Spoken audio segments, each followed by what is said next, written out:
Hello বন্ধুরা, আসসালামু আলাইকুম। আপনারা এখানে একটি মোবাইল ফোনের মাদারবোর্ড দেখতে পাচ্ছেন। তো আমি এই মোবাইল ফোনের মাদারবোর্ডের যে নেটওয়ার্ক সেকশনের যে আইসিগুলো সেই বিষয়টি আমি আপনাকে জানাতে চাচ্ছি। তো এখানে নেটওয়ার্ক সেকশনের মধ্যে আপনারা বেশ কয়েকটি পার্টস দেখতে পাচ্ছেন। এর মধ্যে প্রধান ৩টি পার্টস আপনারা দেখতে পাচ্ছেন, এখানে লক্ষ্য করলে দেখতে পাবেন।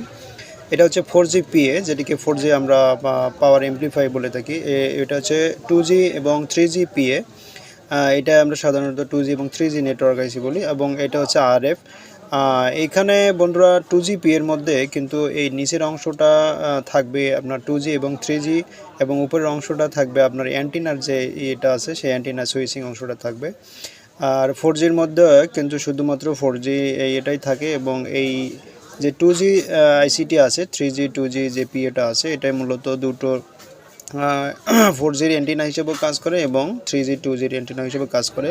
আর RF যে আইসি যেটি দেখতে পাচ্ছেন সেটি সাধারণত বা মূলত আপনার সিপু থেকে একটি ডিজিটাল সিগন্যাল আসে, এবং সেই ডিজিটাল সিগন্যালটাকে এটি কনভার্ট করে রেডিও ফ্রিকোয়েন্সি তৈরি করে, যেটিকে অ্যানালগ সিগন্যাল আমরা বলতে পারি। সেই অ্যানালগ সিগন্যালটি আবার এখানে 2G বা 3G পিএ মধ্যে যে অ্যান্টিনাটি আছে সেই অ্যান্টিনার মধ্যে পাঠিয়ে দেয়। এই অ্যান্টিনা দিয়ে আমাদের নেটওয়ার্কটি আমাদের টাওয়ারের মধ্যে পৌঁছে দেয়। তো বন্ধুরা, আপনারা যদি কাজ শিখতে চান, আমার ভিডিও দেখে যদি কাজ কোনো শিখতে চান, তাহলে অবশ্যই আমার চ্যানেলটি সাবস্ক্রাইব করুন এবং আমার ভিডিওটি লাইক করুন। ধন্যবাদ। আসসালামু আলাইকুম রহমতুল্লাহ।